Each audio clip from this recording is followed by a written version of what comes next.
And now he is chairman of WRTC 2026, which is the World Radio Sport Team Championship, which is a huge job. And along with his wife, Georgina, they have taken on a big burden to provide the Olympics of ham radio. And so we're going to hear about that this evening. And thanks to Mark and Georgina for being here. And Mark will be spending his weekend on 20 meters at K3LR. And Georgina will be doing anything to help the team. Otis, NP4G, is quite an operator. There have been more people on the moon than have been on Bouvet in space than have been on Bouvet. And you were on Bouvet here just a few months ago. And you actually got to do some dental work as part of your duties because he's an orthodontist. And one of the operators had a tooth problem, but you didn't get to make any contacts, but you were on the island and a team effort.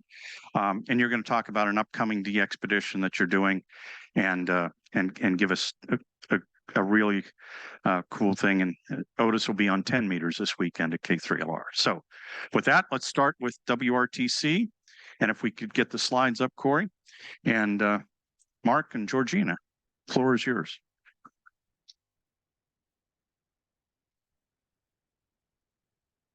Well, thank you very much, Tim, for that introduction. And what an organized radio club. My goodness me. You guys could teach us UK clubs a thing or two, I have to say. Very impressive. Thank you for making us feel welcome, and it's a real pleasure to be here. As Tim said, my name's Mark. Call sign is Mike 0 Delta X-Ray Romeo. I also have the contest called Golf 9 Whiskey. So any contesters amongst you may have worked me with that call sign. I'll make your introduction. Yep. So I'm Georgina, Mike 6 Yankee Golf Lima, Mark's wife, and I'm Director of Hospitality in the Organising Committee for WRTC 2026. And we're committed on making it a very good event, aren't we? Right. So what I'd like to do is to talk about this little project we've got going on here, WRTC. So WRTC has been it's been running now since 1990, and it's moved around the world. It moves host nation every 4 years, and we are absolutely delighted to be hosting this event in 3 years' time. So what I'm going to do is give you a little bit of a flavour on touching on the planning aspects and what we anticipate to run in 3 years' time. Okay. Now, please, Corey. Thank you. Now, these slides are designed to click their way through. So let's talk about what WRTC aims to provide. So with traditional contesting, we have a number of barriers that make it a little bit of an uneven playing field, right? So we have the big stations with the big stacked arrays, not mentioning any Tims. But then, of course, we have the smaller stations that may be in the valleys with smaller antennas and don't quite have the hardware available. There are, of course, also geographic restrictions as well, depending on where you're located in the world. And it's very hard to compete against stations from Puerto Rico, from other parts of North America, of course, as an example. And the operator ability, of course, comes in as a very important aspect. The skill of knowing how to run stations, how to run the contest, which direction to point your antennas. But that is, of course, a very important aspect. So we ask ourselves, what if we could actually get all of these operators into the same geographical area to compete so that you remove that variable? That all the operators had identical antennas, and that they could only all run 100 watts only. So there were no amplifiers. You're removing all of those advantages.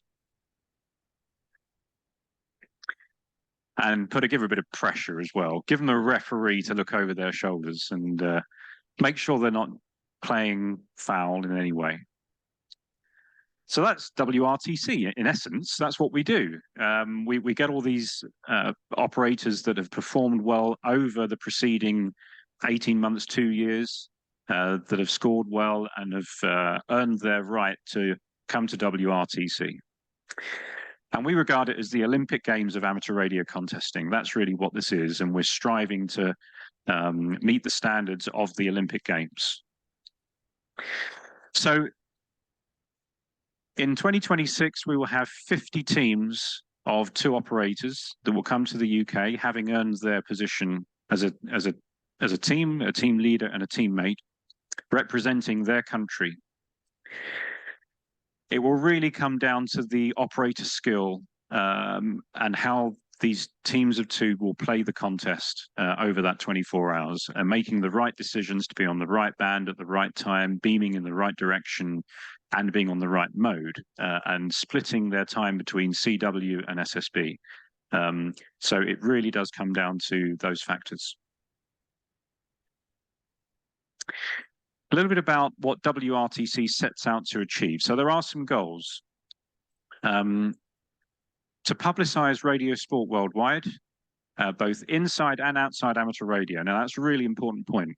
Of course, it's great to have this event where all the radio amateurs and the contesters get together, but it's really important that we use it as an opportunity to harness interest outside of amateur radio as well. This is a fantastic platform to do that. So we're going to be in the UK paying particular attention on ways that we can achieve that.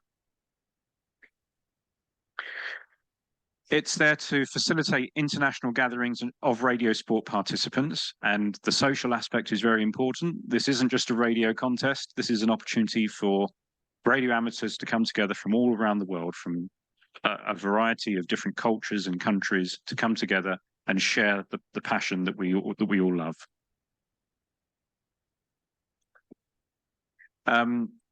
It sets out to promote advances in radio sport technology, focusing on things such as operating technique, real-time scoring and logging, spectator viewing and education, and the education piece I'll come on to in a short while.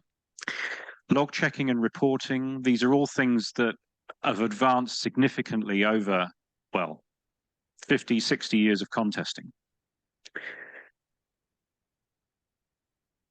Next one, please.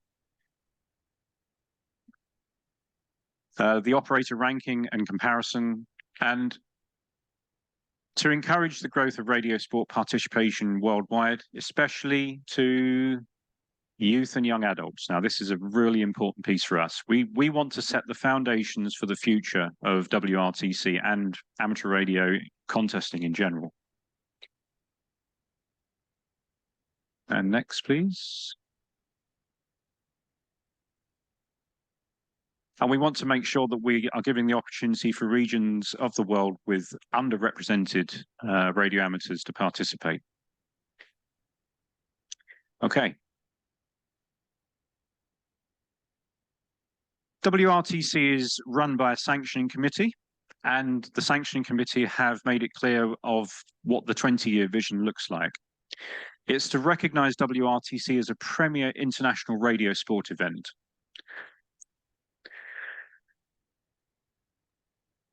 For competition between teams, attracting participants, spectators, and mainstream sports media.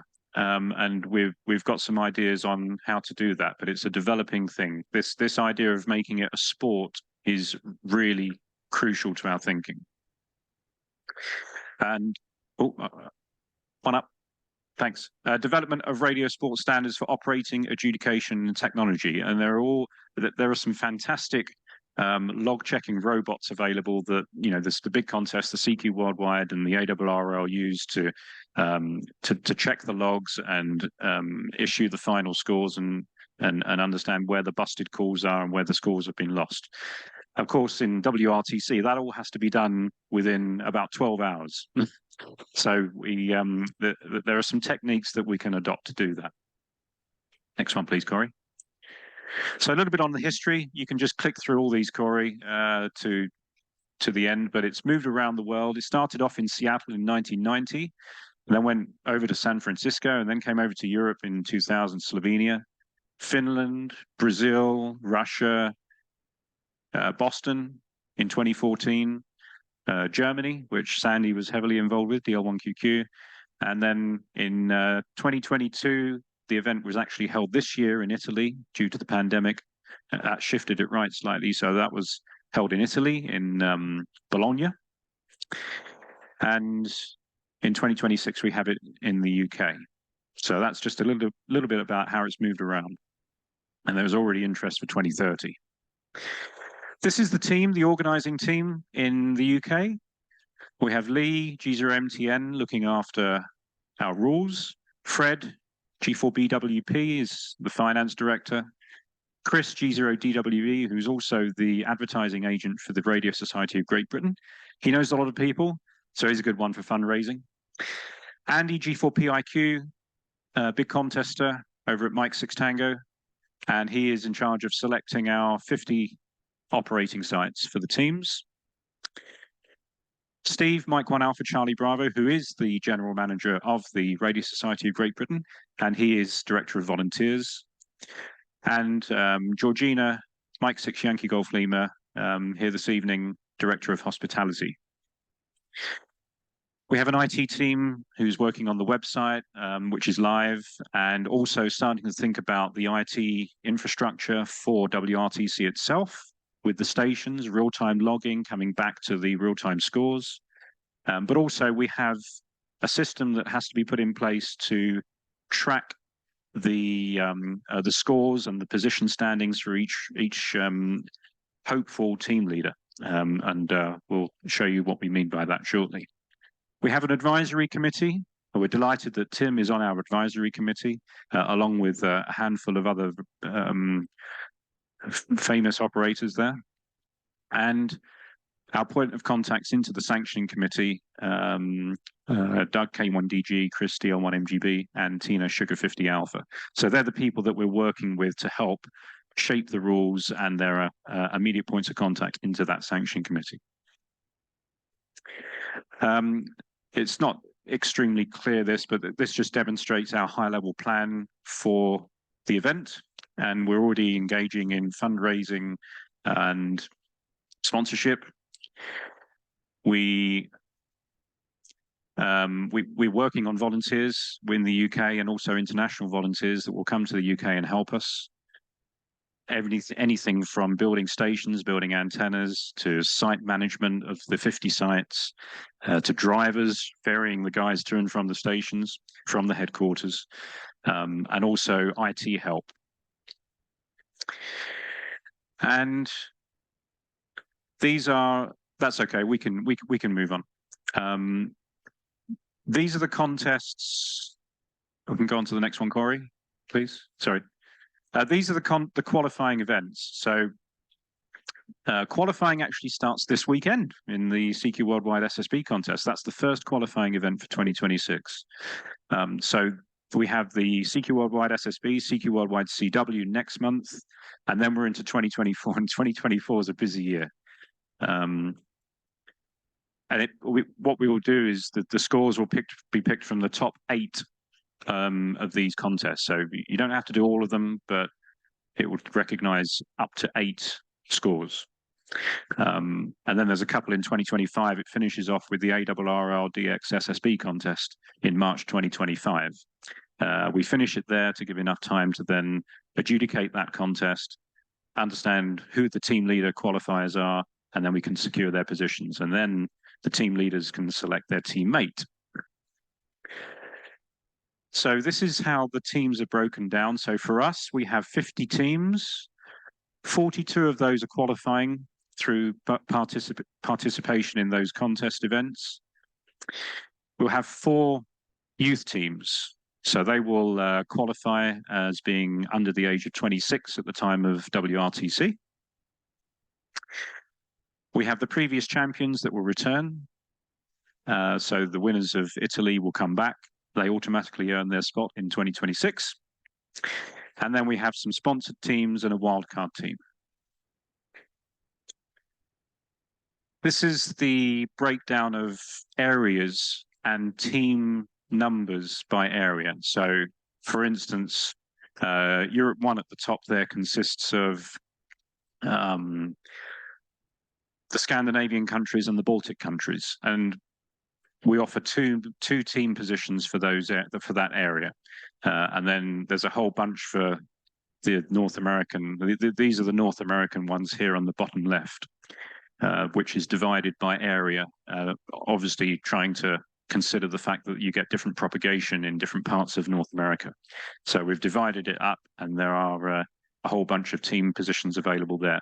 And then, of course, we have Asia, Oceania, and South America and Africa. We have to be very careful about how many team positions we give to these areas, because, you know, if with Africa, for instance, there aren't a huge number of operators in Africa, so we have to limit.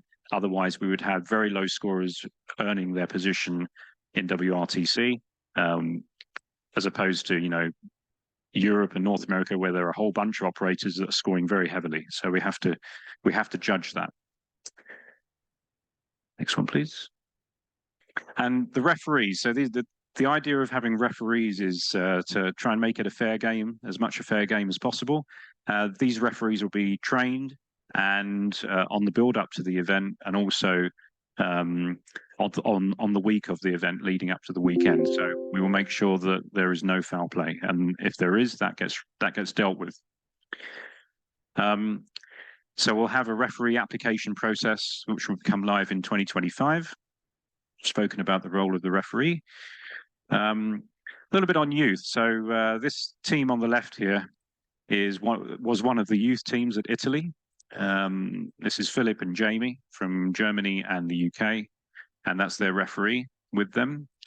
We're going to be running an education program for youth, and G4DJX, a friend of mine on the right here, he's helping to organize that. And Alan actually heads up 7 schools in the UK, and he will be working with us to organize trips up to WRTC, and we will run practical sessions. We'll do presentations, we'll engage them, they can get on the air, and then they can get excited about WRTC, because I'd find it hard for anyone not to get excited about this, you know, and kids love competition, and introducing that to electronics and radio is just wonderful. So we'll be putting something together, an education program for that. And that's all about setting the foundations for the future. Whereabouts? So the southeast of the UK, this red area, the dark red consists of the counties of Norfolk and Suffolk, and it's very low-lying land, so it's ideal for WRTC. There's no big hills, there's no valleys, you know, it's all very even. So this is where we'll locate the 50 sites, and actually we'll have 55 sites, because we need some contingency sites should we have any issues. But we'll be checking these sites for noise, and we'll be measuring signal strengths on the reverse beacon network, for instance, to see if any stand out. They're very loud signals or very low signal reports, and they'll be eliminated. So we're looking for consistency in their performance. And that's the job of Andy G4PIQ. This is what a typical site will look like. This was from Russia in 2010. And so we'll have a tri-band Yagi on a 30-foot mast, with a dipole for 40, a dipole for 80, all exactly the same across all 50 sites. A generator, an operating tent with 3 coax cables coming in, 2 power meters, table, chairs, a site team, and that's what the operators will be presented with. They bring their equipment, their transceivers, their logging PCs, their filters, their band decoders, whatever they want, but they can only run 100 watts. And that's very strict. Other than that, everything is provided. So it's this times 50, times 55 if you include the contingency sites, right? So it's a lot of hardware and a lot of hard work. So we're looking for sites that are towns and country parks, recreation centres, conservation land, privately owned back gardens even. We know we've got a whole bunch of hams that have come forward and offered their back gardens. Even decommissioned air bases and even live airfields have been used previously, would you believe? So there are a lot of options. Radio clubs use field day sites. There's a number of those that are already ham friendly, so we'll be working with those to hopefully utilize them. As I mentioned, we will be testing the sites for their performance in not just getting signal RBN measurements, but we will air half a dozen or so stations in the 2025 IRU contest. So the WRTC runs in the IRU contest in July 26. A year before, we're going to dummy run about 5 or 6 stations and see how we do. And that will be an education, a learning exercise for building the stations, but also seeing how they perform and providing the logs to the operators to allow them to learn the propagation from the UK, because some of them wouldn't have ever operated. Some of them would have done, you know, the British participants will be much more familiar with that. So that's always a good thing to do. We've said that, and as I've mentioned, any sites that are too loud or too weak, they'll be gone. They won't be used. I'll pass over to Georgina to talk a little bit about what we're looking for in our headquarters venue, which is where all the teams will meet, and that they will be there for about 3 or 4 days before the contest. That will be the heartbeat, the hub of WRTC. Thank you. So I've been spending quite a lot of time on trying to find the right venue. Okay, sorry. I knew I'd been looking wrong after a while, because what we need is huge. We need a venue that's going to be able to cater for 400 or 500 people, which is very large. And in the UK, there isn't many venues that can do that. We need large conference complexes where we can hold meetings, you know, large meetings, be able to have dinners, celebration, things like that. Huge accommodation facilities, which is actually really big task, because if a venue has the right conference facilities, but then they won't have enough accommodation, and then we're looking at people staying further out, and that can cause a lot of issues. We've said about the large ceremonies, and also reasonable access to operating sites. So we've got one area in the UK, so we can't look at the whole of the UK for this venue. It has to be within that region. And so there are a lot of tasks here, including also the IT side of things and working out how we're going to set that up. What we actually want is live scoring up in the HQ venue as well. So looking at the actual event and how that will work, we're looking at Wednesday for the teams to arrive and for registration, and also meetings to be held as well as some trips will happen, and also the antenna tent installation on that day too. On the Thursday, during the day, there may be some more meetings and also trips, but we will have the opening ceremony. The venue that I've got in mind will create a very good opening ceremony. I feel like it's very important that we try and, you know, move forward to the vision and in creating the Olympic style ceremonies. So this venue that I've got in mind will do that, and also celebrating after that as well. On the Friday, teams will draw their sites, call signs and referees, and they'll travel to their sites, install and test their equipment. On the Saturday to Sunday, the actual competition will take place. Everyone else that's not involved directly in the competition will be at HQ. There'll be live scoring boards, you know, a place to socialise and enjoy the competition from that side of things. So the HQ is still important over that weekend. This is yeah.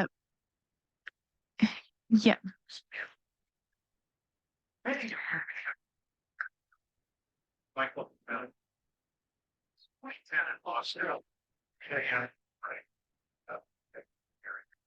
3 years before I worked. That's my partner in handicap fencing, and we have foul all over us. It's the speeder ready to take us away. You went on all And Andy was Joe Johnny picture I kept up.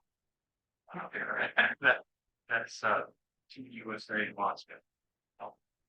I'll ever do anything back. Thanks, Tim. Yeah, so this is just an example of what the live scoreboard might look like in the actual competition. So on the Sunday, all the stations will be dismantled.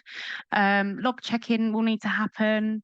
Everyone will need to come back to HQ and eat and sleep as well. And on the Monday, there will be a closing ceremony and the presentation of the medals. And we're planning a really special event for that closing ceremony and making sure that that is really celebrated. And there will be a party afterwards to celebrate it. So that is our event, what we're planning so far. Thanks, Georgina. And then putting my project management hat on, managing risk. So there are a number of things that we need to consider here and try to mitigate. And Tim just put a clue in there, but obviously with what's happening in the world these days, there is the risk of political unrest. And we've got a number of examples of that going on right now. So we need to make sure that anything that happens, we react in a sensible way. And for that, we will likely follow the International Olympics Committee guidelines. And that's probably the safest way to approach this, everything considered. We may have pandemic restrictions, hopefully not, but it's happened before. So we need to consider that. Adverse weather is something that we would only really know at the time of the competition, but that is one of the reasons we need some backup sites should we have any incidents. Lack of volunteers. This is a diminishing risk for me, but it's always there because we've done some research on this and we've got a large number of people that have come forward and offered their assistance now, not only now, but also during the week of the event. But there's a big difference between people saying, yes, I will come and help, to them actually turning up and, putting the effort in. So, but we do feel a little bit more comfortable about that. That was our number one risk at the beginning. Lower than required funds raised. So obviously we need to, this is a £400,000 to £500,000 project. This is a really big event. We've already started the procurement process of the antennas, the masts, the rotators, the coax, the guys. That's already underway. But we have a big fundraising project in itself. Noise and other site issues is a clear risk. We need to make sure that we're considering the potential noise at day and night, how that can change over time. And also the noise between the stations. I mean, we can actually get away with having some of these sites within about 500 meters of each other. We're only running 100 watts, that 500 meters should be fine. And actually having clusters of sites is a real benefit because it means that we can make better use of our resources, our human resources. IT failures, we don't want to commit to something that is that can bring a really positive impact should it work, but then if it fails, it's not good. It could put some teams at an advantage and others not so. An example of that would be automatic spotting for sideband. We have it on CW these days. You get spotted very quickly. After calling CQ, you're already spotted on the skimmers. And something that was introduced in Italy on sideband is that I'm trying to think of the criteria. I think it was 3 QSOs to be logged on one frequency spot you, and you have that failing for one station. It's a problem. So we need to be very mindful of what we commit to on the IT front. We could have team logistical problems, flight delays, they could lose their luggage, they need a radio blows up, all these kind of scenarios we need to be ready for, and we will be ready for.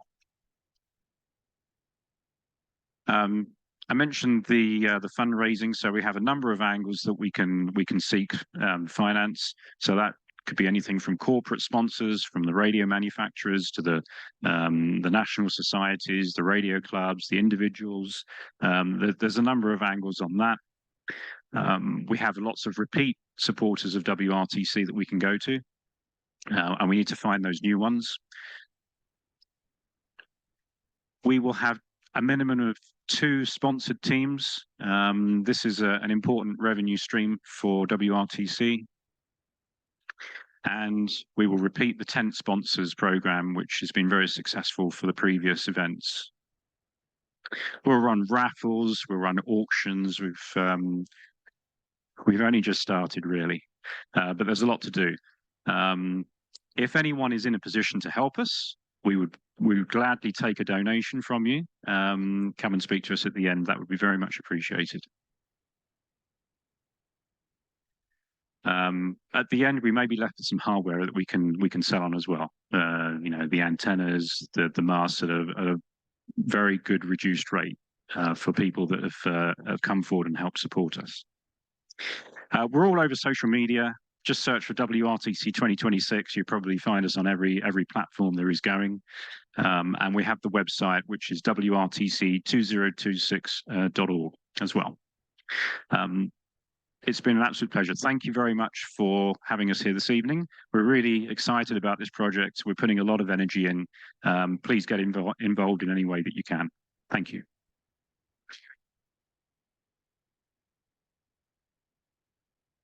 We have time, just a few quick questions. If you have a question, here, from my name.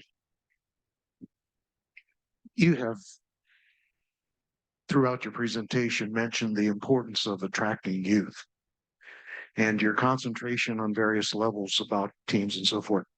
Just as we have a junior Olympics, has there ever been a consideration for a junior WRTC? Yeah, that's a beautiful point, and I really hope one day that we could do something like that. I guess it would come down to numbers of participation. If we could really round that up, I think it's a great idea. We've incorporated youth into the WRTC program to attach it. One day, wouldn't it be wonderful if we could have a dedicated youth program? That's maybe something to strive for. And if we can increase the interest and get more people on the air, I mean, actually, the youth on the air program is growing. It's a fantastic program. We've got Philip DK6 Sierra Papa, who's in this picture here and was an operator at the last WRTC. He's working with us. He's going to help us with the youth program, and I will certainly feed that back to him and see what his thoughts are. But One more question.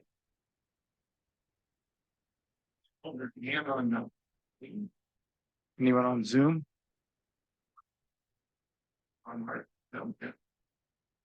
Josh, go ahead, Josh. That might just be the. I think actually that's on his picture. That's the Mythosaurus. So sorry, no, it's not my hand up, but great presentation, guys. Okay. I might be reaching out for volunteer work. I will just say one thing that was interesting on the project diagram. It's really, really big, and the actual set is side on the side.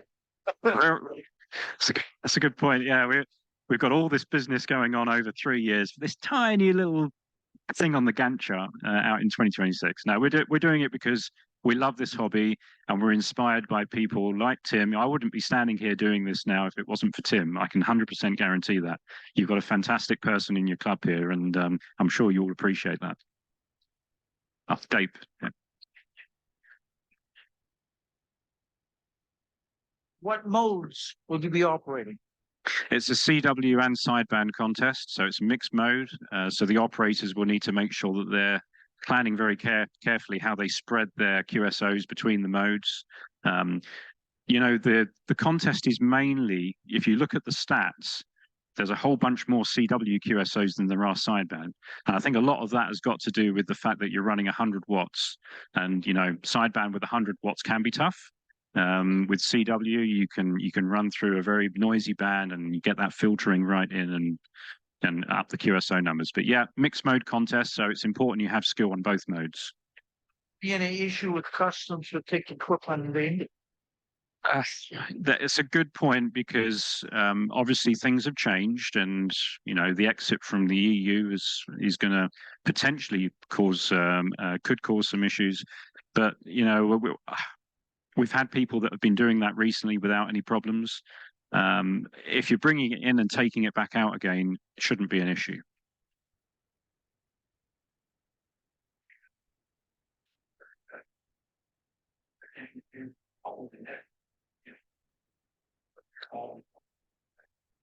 Thank you. We would definitely like to stay in touch. Yeah.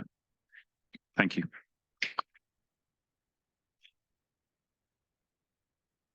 Okay.